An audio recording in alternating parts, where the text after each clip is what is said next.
ہمارے پیارے نبی اکرم صلی اللہ علیہ وسلم آسمانوں کو عبور کرتے ہوئے آگے بڑھے اور ہر آسمان پر ایک یا دو انبیاء علیہ الصلوۃ والسلام سے ملاقات کرتے ہوئے بیت المعمور، سدرۃ المنتہا، صریف الاقلام اور جنت جہنم کی سیر کرتے ہوئے عرش الہی تک پہنچ کر اللہ تعالیٰ سے ہم کلامی کا شرف حاصل کیا۔ اللہ تعالیٰ کی جانب سے آپ صلی اللہ علیہ وسلم کو 3 تحفے عطا ہوئے۔ یہ 3 تحفے کیا تھے؟ بیت المعمور، سدرۃ المنتہا اور صریف الاقلام کیا ہیں؟ اور آسمانوں پر جن انبیاء علیہ الصلوۃ والسلام سے ملاقاتیں ہوئیں ان کی ترتیب میں کیا حکمتیں تھیں؟ اردو تحقیق کی منی سیریز معراج میں ہوا کیا تھا کہ اس دوسری قسط میں آج ہم آپ کو یہی سب کچھ بتائیں گے۔ ویڈیو شروع کرنے سے پہلے آپ کی سکرین پر ویڈیو کے نیچے سبسکرائب لکھا ہوگا، اس کو کلک کر کے گھنٹی کے بٹن کو دبا دیں تاکہ آپ کو تمام اقساط بروقت پہنچ جائیں۔ جب آپ صلی اللہ علیہ وسلم پہلے آسمان میں داخل ہوئے تو جو بھی فرشتہ ملتا تھا ہنستے ہوئے بشاشت اور خوشی کے ساتھ ملتا تھا اور خیر کی دعا دیتا تھا۔ انہی میں ایک ایسے فرشتے سے ملاقات ہوئی جس نے ملاقات بھی کی اور دعا بھی دی، لیکن وہ فرشتہ ہنسا نہیں۔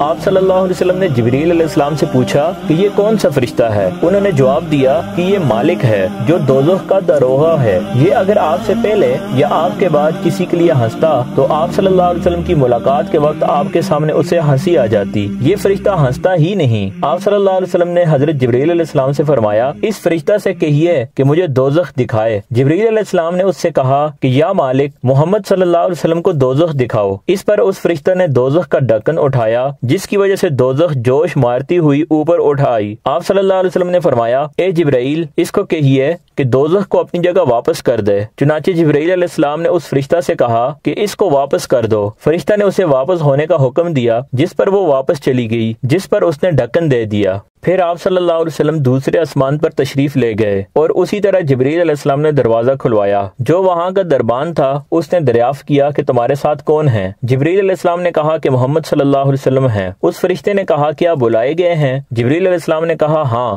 فرشتے نے کہا مرحبا ہو، کیا اچھا آنا آئے۔ یہاں آپ صلی اللہ علیہ وسلم نے حضرت یحییٰ علیہ السلام اور حضرت عیسیٰ علیہ السلام کو دیکھا۔ جبریل علیہ السلام نے کہا کہ یہ یحییٰ علیہ السلام اور عیسیٰ علیہ السلام ہیں، ان کو سلام کیجیے۔ آپ صلی اللہ علیہ وسلم نے سلام کیا اور ان دونوں حضرات نے سلام کا جواب دیا اور کہا مرحبا ہو برادر صالح کو اور نبی صالح کو۔ اس کے بعد آپ صلی اللہ علیہ وسلم تیسرے آسمان پر تشریف لے گئے اور جبریل علیہ السلام نے اسی طرح دروازہ کھلوایا۔ وہاں حضرت یوسف علیہ السلام سے ملاقات ہوئی اور اسی طرح سے سلام و کلام ہوا۔ آپ صلی اللہ علیہ وسلم نے فرمایا یوسف علیہ السلام کو حسن و جمال کا ایک بہت بڑا حصہ عطا کیا گیا ہے۔ پھر چوتھے آسمان پر تشریف لے گئے، وہاں حضرت ادریس علیہ السلام سے ملاقات ہوئی۔ پھر پانچویں آسمان پر تشریف لے گئے، وہاں حضرت ہارون علیہ السلام سے ملاقات ہوئی۔ پھر چھٹے آسمان پر تشریف لے گئے، وہاں حضرت موسیٰ علیہ السلام سے ملاقات ہوئی۔ پھر ساتویں آسمان پر تشریف لے گئے، وہاں حضرت ابراہیم علیہ السلام سے ملاقات ہوئی اور یہ دیکھا کہ حضرت ابراہیم علیہ السلام بیت المعمور سے پشت لگائے ہوئے بیٹھے ہیں۔ بیت المعمور فرشتوں کا قبلہ ہے جو ٹھیک خانہ کعبہ کے مقابلہ میں اوپر ہے، یعنی اگر بالفرض وہاں سے پانی کا قطرہ گرے تو وہ خانہ کعبہ پر گرے۔ روزانہ 70,000 فرشتے اس کا طواف کرتے ہیں اور پھر ان کی نوبت نہیں آتی، یعنی ان کو دوبارہ طواف کرنے کا موقع نہیں ملتا۔ حضرت جبریل علیہ السلام نے کہا یہ آپ کے باپ ہیں، ان کو سلام کیجیے۔ آپ نے سلام کیا۔ حضرت ابراہیم علیہ السلام نے جواب دیا اور کہا مرحبا ہو بیٹے صالح کو اور نبی صالح کو۔ ان ملاقاتوں کی ترتیب کے بارے میں بعض حضرات نے حکمت بتائی ہے کہ حضرت آدم علیہ السلام کی ملاقات میں یہ بتانا تھا کہ جیسے ان کو جنت کو چھوڑ کر دنیا میں آنا پڑا، اسی طرح آپ صلی اللہ علیہ وسلم کو بھی مکہ معظمہ سے مدینہ منورہ کے لیے ہجرت کا موقع آئے گا۔ مشہور قول کے مطابق چونکہ واقعہ معراج ہجرت مدینہ منورہ سے کچھ ہی عرصہ پہلے پیش آیا تھا، اس لیے سب سے پہلے آسمان میں حضرت آدم علیہ السلام سے ملاقات کرائی گئی۔ حضرت عیسیٰ علیہ السلام اور یحییٰ علیہ السلام سے دوسرے آسمان میں ملاقات ہوئی۔ اس میں یہ بتایا کہ ہجرت کے بعد شروع ہی میں یہودی دشمنی کریں گے اور ان کی سرکشی بڑھتی چلی جائے گی اور آپ کو تکلیف پہنچانے کے ارادے کرتے رہیں گے، جیسا کہ انہوں نے حضرت عیسیٰ علیہ السلام اور حضرت یحییٰ علیہ السلام سے کیا۔ تیسرے آسمان میں حضرت یوسف علیہ السلام سے ملاقات ہوئی۔ اس میں یہ حکمت ہے کہ جس طرح یوسف علیہ السلام کے بھائیوں نے ان کے ساتھ زیادتی کی، اسی طرح آپ کے قریشی بھائی آپ سے دشمنی کریں گے اور جنگ کرنے کرنے کے لیے دارالہجرت میں پہنچیں گے۔ پھر جس طرح حسن انجام حضرت یوسف علیہ السلام کو حاصل ہوا، آپ کو بھی یہ نعمت حاصل ہوگی۔ چنانچہ مکہ معظمہ فتح ہوا اور آپ صلی اللہ علیہ وسلم کی زبان مبارک سے قریش مکہ کے لیے وہی بات نکلی جو یوسف علیہ السلام نے اپنے بھائیوں سے کہی تھی، لا تثریب علیکم اليوم۔ چوتھے آسمان میں حضرت ادریس علیہ السلام سے ملاقات ہوئی۔ ان کے تذکرہ میں قرآن مجید میں فرمایا ہے وَرَفَعْنَاهُ مَكَانًا عَلِيًّا۔ ان کی ملاقات میں اس طرف اشارہ تھا کہ آپ کو بھی اللہ تعالیٰ نے بلند مرتبہ عطا فرمانا ہے۔ پانچویں آسمان میں حضرت ہارون علیہ السلام سے ملاقات ہوئی۔ اس میں بتایا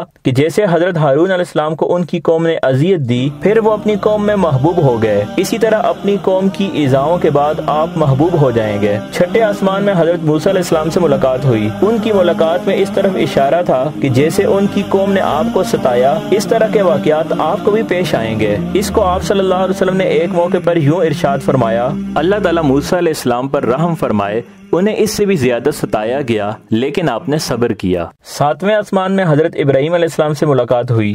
وہ بیت المعمور سے ٹیک لگائے ہوئے بیٹھے تھے۔ اس میں یہ بتایا کہ آپ صلی اللہ علیہ وسلم کی آخری عمر میں آپ کو مناسک کے حج کا موقع دیا جائے گا اور آپ کے ذریعے بیت اللہ کی تعظیم قائم ہوگی۔ حضرت ابراہیم علیہ السلام سے سب سے آخر میں ملاقات ہوئی۔ انہوں نے کعبہ شریف بنایا تھا اور عالم بالا میں بیت المعمور سے ٹیک لگائے ہوئے تھے جو کعبہ شریف کے بالکل اوپر ہے۔ یہاں زمین پر بنی آدم کعبہ شریف کا طواف کرتے ہیں اور وہاں روزانہ فرشتے بیت المعمور میں داخل ہوتے ہیں۔ یہ لطیف مناسبت ہے۔ اس کے بعد آپ صلی اللہ علیہ وسلم کو سدرۃ المنتہا کی جانب بلند کیا گیا۔ لفظ سدرہ عربی زبان میں بیر کو کہتے ہیں اور المنتہا کا معنی ہے انتہا ہونے کی جگہ۔ اس درخت کا یہ نام کیوں رکھا گیا، اس بارے میں صحیح مسلم میں ہے کہ رسول اللہ صلی اللہ علیہ وسلم نے ارشاد فرمایا کہ اوپر سے جو احکام نازل ہوتے ہیں وہ اسی پر منتہا ہو جاتے ہیں اور بندوں کے اعمال نیچے سے اوپر جاتے ہیں، وہ وہاں پر ٹھہر جاتے ہیں۔ آنے والے احکام پہلے وہاں آتے ہیں، پھر وہاں سے نازل ہوتے ہیں اور نیچے سے جانے والے جو اعمال ہیں وہ وہاں ٹھہر جاتے ہیں، پھر اوپر اٹھا لیے جاتے ہیں۔ رسول اللہ صلی اللہ علیہ وسلم نے فرمایا کہ اس پر جو چیزیں چھائی ہوئی تھیں ان کی وجہ سے جو اس کا حسن تھا اسے اللہ تعالیٰ کی مخلوق میں سے کوئی بھی شخص بیان نہیں کر سکتا۔ اس درخت کے بارے میں یہ بھی حدیث شریفہ میں وارد ہوا ہے کہ اس کی شاخوں کے سایہ میں ایک سوار 100 سال تک چل سکتا ہے، یا یوں فرمایا کہ اس کے سایہ میں 100 سوار سایہ لے سکتے ہیں۔ اسی مقام پر حضور صلی اللہ علیہ وسلم نے جبریل علیہ السلام کو اپنی اصلی صورت میں دیکھا اور حق تعالی شانہ کی عجیب و غریب انوار تجلیات کا مشاہدہ کیا اور بے شمار فرشتے اور سونے کے پتنگے اور پروانے دیکھے جو سدرۃ المنتہا کو گھیرے ہوئے تھے۔ جنت کیونکہ سدرۃ المنتہا کے قریب ہے، جیسا کہ قرآن شریف سے معلوم ہوتا ہے وَعِندَ سِدْرَةِ الْمُنتَهَا وَعِندَهَا جَنَّةُ الْمَأْوَىٰ۔ اس لیے ابو سعید خدری رضی اللہ تعالیٰ عنہ کی حدیث شریفہ میں ہے حضور صلی اللہ علیہ وسلم بیت المعمور میں نماز پڑھنے کے بعد سدرۃ المنتہا کی طرف بلند کیے گئے اور سدرۃ المنتہا کے بعد جنت کی طرف بلند کیے گئے۔ جنت کے اندر کیا ہے یہ جاننے کے لیے ہماری سیریز جنت کی زندگی ضرور دیکھیے، اس کا لنک ڈسکرپشن میں موجود ہے۔ اور جنت کی سیر کے بعد آپ صلی اللہ علیہ وسلم پر جہنم پیش کی گئی، یعنی آپ صلی اللہ علیہ وسلم کو دکھائی گئی۔ حضرت ابو ذر رضی اللہ تعالیٰ عنہ کی حدیث شریفہ میں ہے کہ حضور صلی اللہ علیہ وسلم نے فرمایا کہ میں سدرۃ المنتہا پر پہنچا جہاں عجیب و غریب رنگ اور رنگتیں دیکھیں، مجھے معلوم نہیں کہ وہ کیا تھیں۔ پھر میں جنت میں داخل کیا گیا تو اس کے گنبد موتیوں کے تھے اور مٹی اس کی مشک کی تھی۔ پھر ایک بدلی نے آپ صلی اللہ علیہ وسلم کو آ کر گھیر لیا، آپ صلی اللہ علیہ وسلم کو اس بدلی کے ذریعے اوپر اٹھا لیا گیا، جبریل علیہ السلام وہیں رہ گئے۔ بدلی کی جگہ بعض روایات میں ایک سیڑھی کے ذریعے اٹھانے کا ذکر بھی آیا ہے۔ یہاں پر آپ صلی اللہ علیہ وسلم نے صریف الاقلام یعنی لوح محفوظ پر لکھنے والے کلموں کی سرسراہٹ کی آوازیں سنی۔ یہ تقدیر کے قلم تھے اور فرشتے ان سے مخلوق کی تقدیریں لکھ رہے تھے۔ اس تفصیل سے معلوم ہوا کہ جبریل علیہ السلام سدرۃ المنتہا سے آگے نہیں گئے، اور یہ بھی معلوم ہوا کہ سدرۃ المنتہا 7ویں آسمان سے بھی اوپر ہے۔ بعض علماء نے لکھا ہے کہ یہ عرش اعظم کے دائیں طرف ہے۔ ایک روایت میں ہے کہ حضرت جبریل علیہ السلام آپ صلی اللہ علیہ وسلم کو لے کر 7ویں آسمان کے اوپر گئے، وہاں ایک نہر پر پہنچے، اس پر یاقوت اور موتیوں اور زبرجد کے خیمے لگے ہوئے تھے۔ اس نہر میں ایک سبز رنگ کا پرندہ تھا، وہ اس قدر حسین تھا کہ اس جیسا پرندہ کبھی نہیں دیکھا تھا۔ جبریل علیہ السلام نے بتایا یہ نہر کوثر ہے جو اللہ تعالیٰ نے آپ کو عطا فرمائی ہے۔ آپ صلی اللہ علیہ وسلم فرماتے ہیں میں نے دیکھا اس میں یاقوت اور زمرد کے تھالوں میں رکھے ہوئے سونے اور چاندی کے جام تیر رہے تھے، اس نہر کا پانی دودھ سے زیادہ سفید تھا، میں نے ایک جام اٹھایا، اس کو نہر سے بھر کر پیا تو وہ شہد سے زیادہ میٹھا اور مشک سے زیادہ خوشبودار تھا۔ آپ صلی اللہ علیہ وسلم فرماتے ہیں جبریل علیہ السلام مجھے لیے ہوئے سدرۃ المنتہا تک پہنچے، اس کے بعد حجاب اکبر ہے،